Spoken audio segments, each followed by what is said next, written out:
the latest military news update. This is AFP Community News, hosted by Rob Suzon every 12 noon, Mondays to Fridays. Only here on DWDD Armed Forces Radio. One AFP for a stronger Philippines.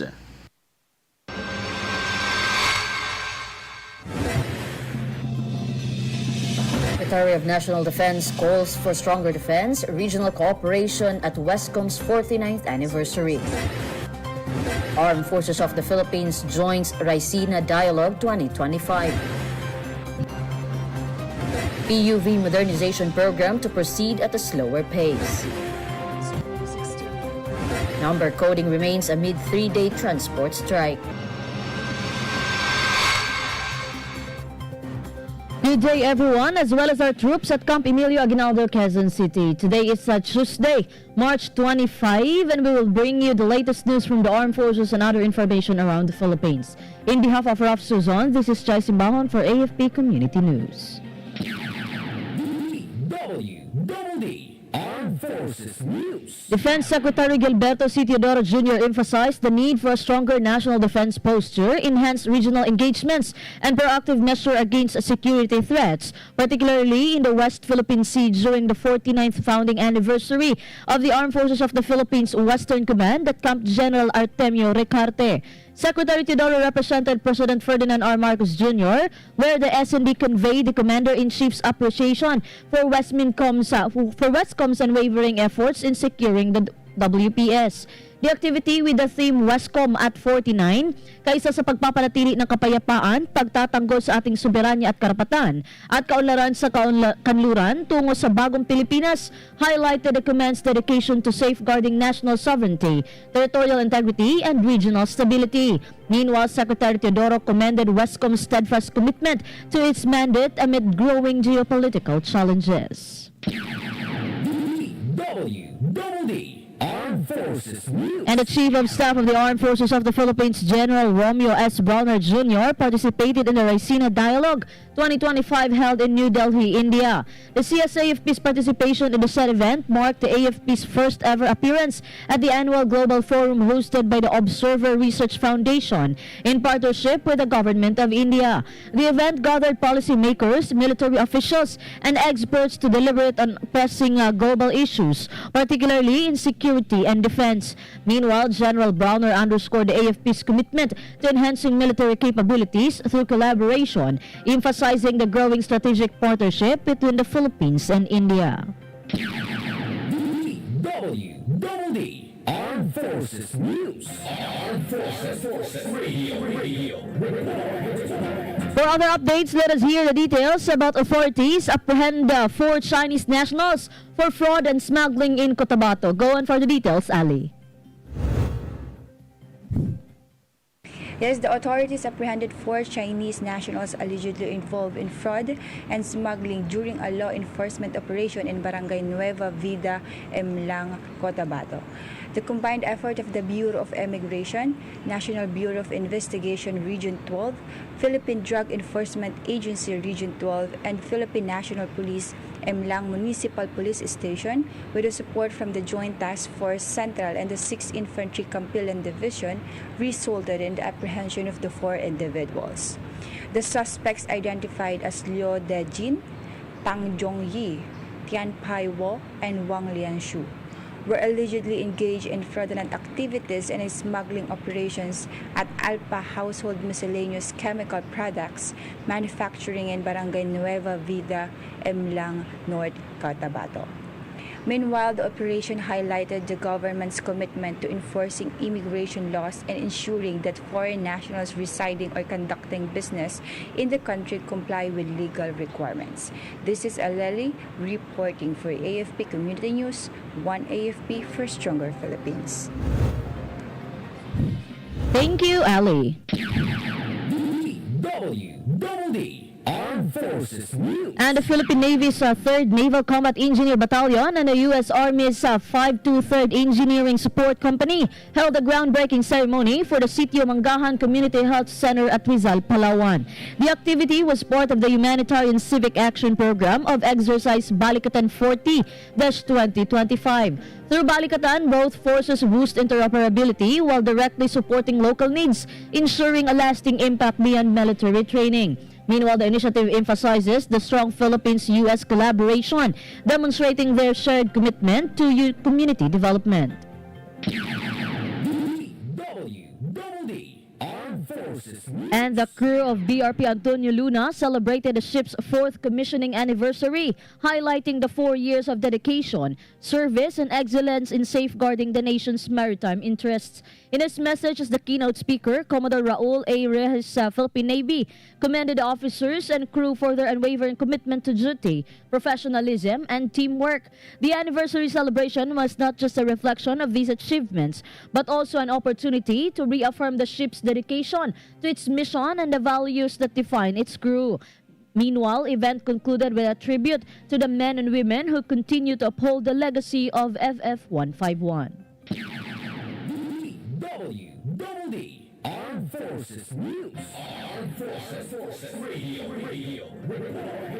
On the other line, let us hear more from Mel Joy about Philippine Army strengthens land defense with U.S. Army in major joint exercise Sabak 2025. Mel Joy?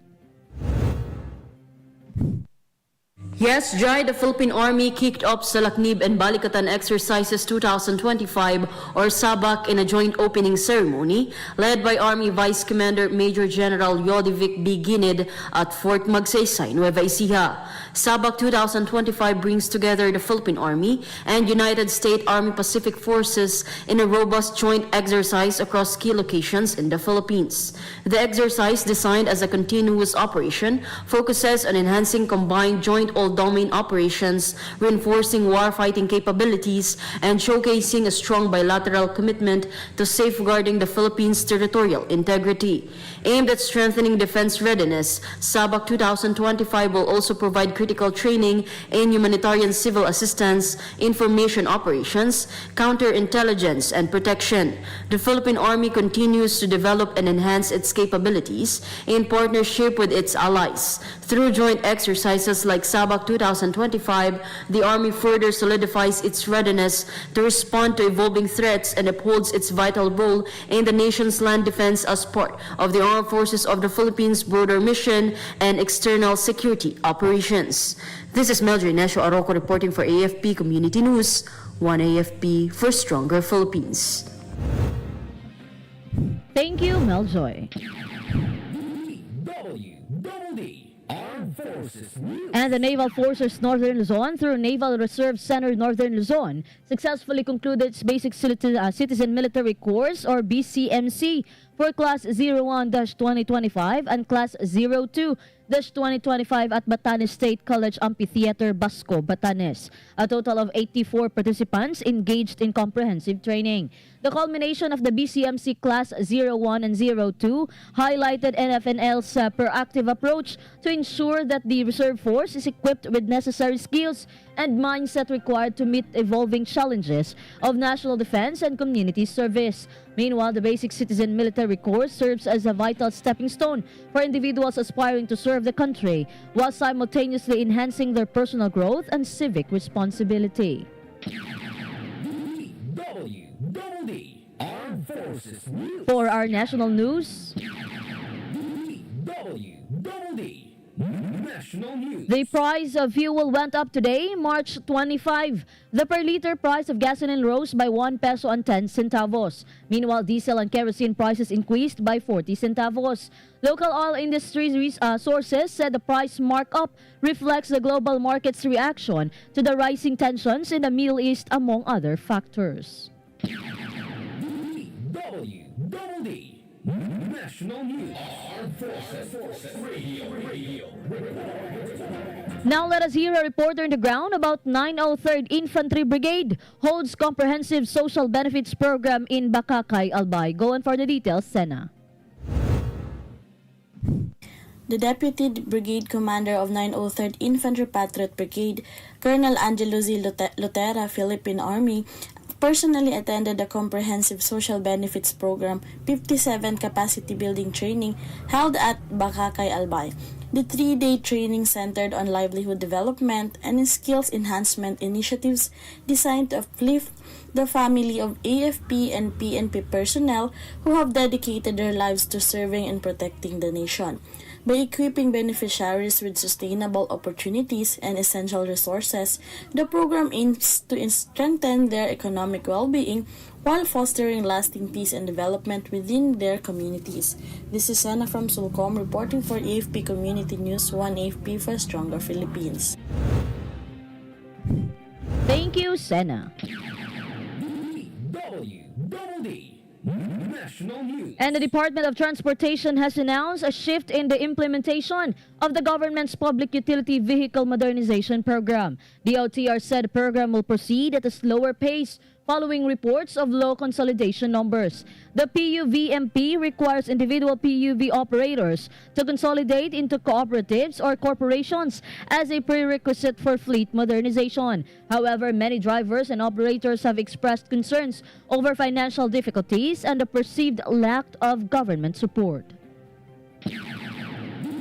DWDD National News. And there will be no suspension of the number coding scheme amid the 3-day transport strike that started yesterday. Transportation Secretary Vince Dizon and Metropolitan Manila Development Authority Chairman Romando Artes reached the decision after a meeting to discuss the transport strike.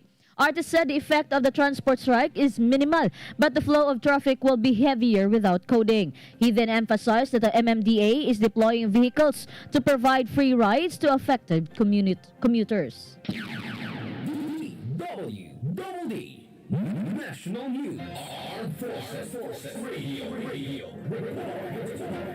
Let us hear more updates from Junes about Department of National Defense Secretary visits Puerto Princesa for Westcom's 49th founding anniversary. Junes? On March 24, 2025, Department of National Defense Secretary Gilberto C. Teodoro Jr. visited the city of Puerto Princesa to serve as the guest of honor at the 49th founding anniversary of the Western Command. During the event, Secretary Teodoro also led the awarding ceremony, recognizing the outstanding members of the Armed Forces of the Philippines under the leadership of Westcom, as well as the non-uniformed personnel and various stakeholders who have contributed to Westcom's mission and success. The ceremony was a fitting tribute to the dedication and service of individuals who have played key roles in advancing the goals and objectives of the command. Secretary Teodoro's visit highlighted the importance of Westcom's role in the country's defense efforts, and his presence underscored the government's commitment to recognizing the contributions of those who serve the nation with excellence. And that's the latest update. This is Private Pelayo reporting for AFP Community News, 1 AFP for Stronger Philippines. Thank you, Junes Pilayo. DWDD National News. And the management of NLEX Corporation will implement a temporary toll relief on NLEX northbound from Balintawak to the May Kawayan portion of the expressway. NLEX said the relief would remain in effect until all 4 lanes of Marilao northbound are reopened. The move is in response to an earlier call by Department of Transportation Secretary Vince Dizon to waive toll fees during the repairs. Marilao Bridge sustained severe damage when an 18-wheeler tanker exceeding the 4.27-meter height limit struck it. NLEX assured the traffic flow changes have been implemented to facilitate ongoing repair and ensure the safety of motorists. DWDD National News. And the National Housing Authority and Department of Agriculture signed a memorandum of understanding in a bid to provide a steady supply of agricultural products in resettlement sites. NHA General Manager Joe Bentay said the collaboration aims to promote food security and sustainability while addressing economic challenges in agriculture. The initiative is also part of the Kadiwa ng Pangulo program.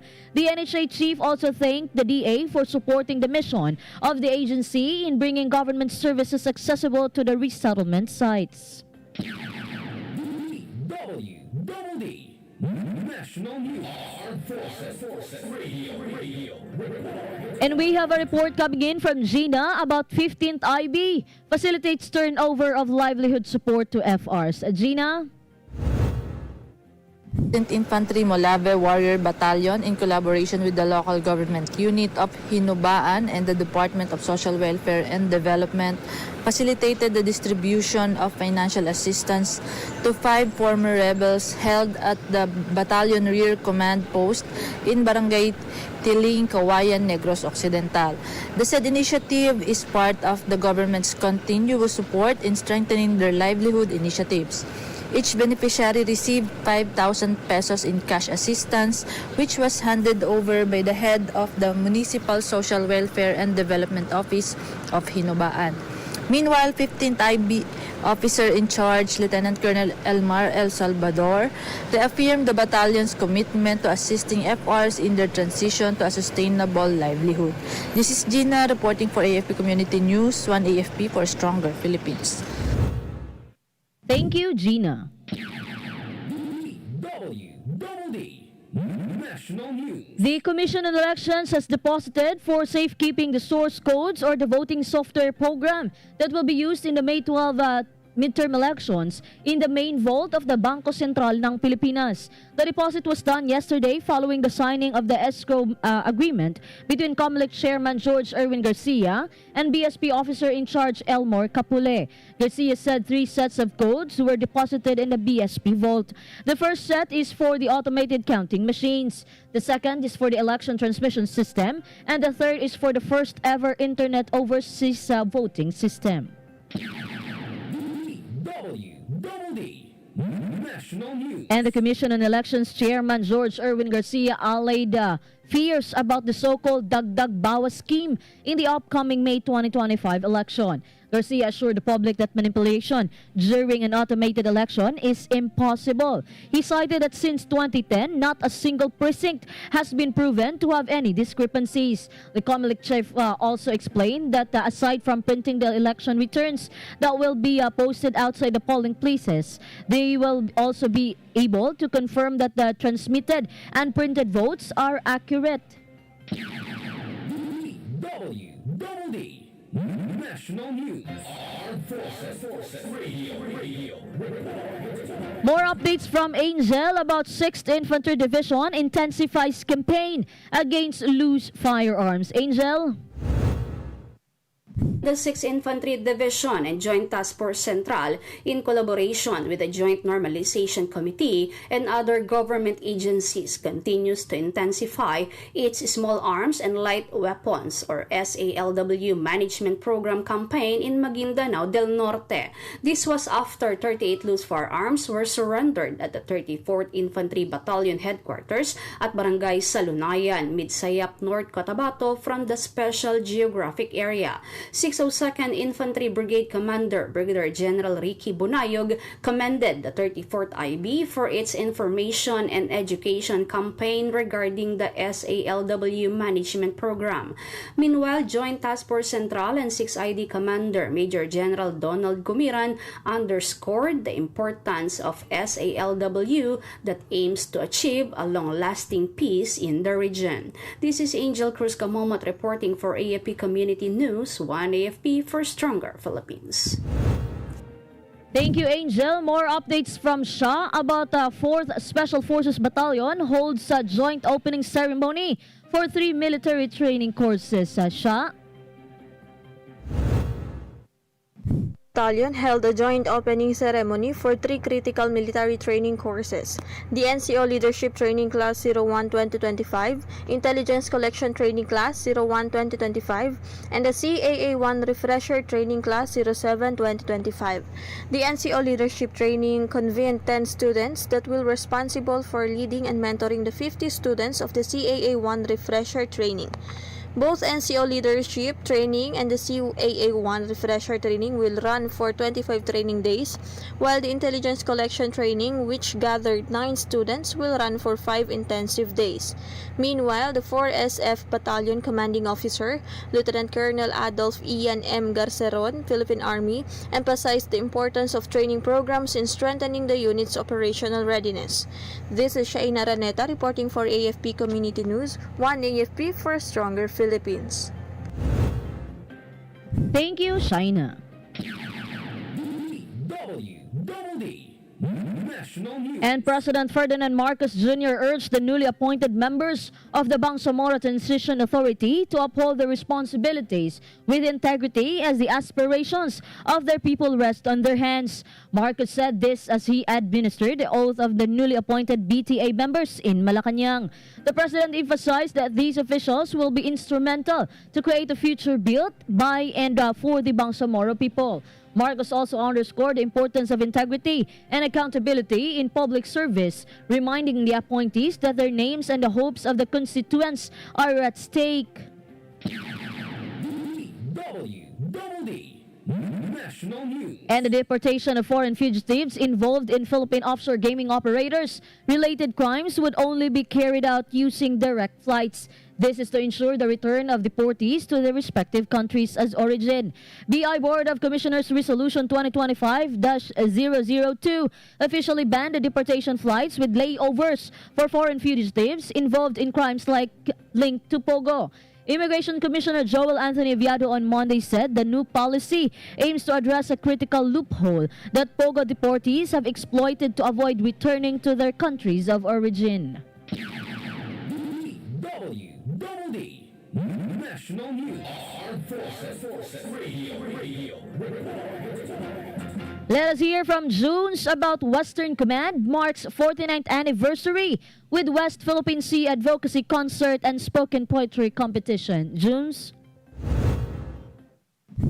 The Western Command, through the 6th Civil Relations Group, Civil Relations Service Armed Forces of the Philippines, in partnership with SM City, Puerto Princesa, Lay Desert, Pacific, Bread Talk, Peace Palawan, Matanang Bayan Youth, and the Kiwanis Club of Puerto Princesa City, hosted the West Philippine Sea Advocacy Concert and Spoken Poetry Competition yesterday at SM City, Puerto Princesa. This event was held in connection with the 49th Westcom founding anniversary celebration. The event aimed to raise awareness about the West Philippine Sea and the importance of protecting the nation's sovereignty. A total of 9 participants from local schools, including San Jose National High School Annex, Barangay Tagbures Extension, PPC National High School, and Holy Trinity University, Puerto Princesa, took part in the spoken poetry competition. Their heartfelt performances conveyed powerful messages about the national importance of the West Philippine Sea and its protection. Musical performances by the Sentinel Band of Tawas and Hiraya added to the memorable occasion, emphasizing the role of art and community in promoting unity and national security. The event served as a tribute to Westcom's 49 years of service and its commitment to safeguarding the Philippines' territorial integrity. And that's the latest update. This is Private Pelayo reporting for AFP Community News, one AFP for stronger Philippines. Thank you, Junes Pilayo. More updates from Beth about 40 war material surrendered to 7th Infantry Battalion in Sultan Kudarat. Beth? More than 40 war materials were surrendered to the 7th Infantry Tapat Battalion in Barangay Kapaya, Bagumbayan, Sultan Kudarat. According to Lieutenant Colonel Tristan Ray P. Bilastas, commanding officer of the 7th IB, the surrender of 7 high-powered firearms, 34 low-powered firearms, and 4 explosives as a result to the intensified small and light weapons management program.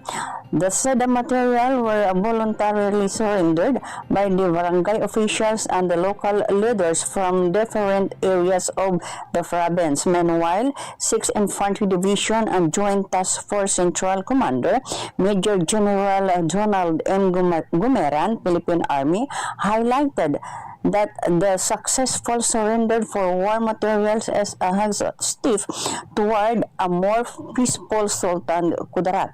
This is Betanieta reporting for the AFP Community News, one AFP for the stronger Philippines.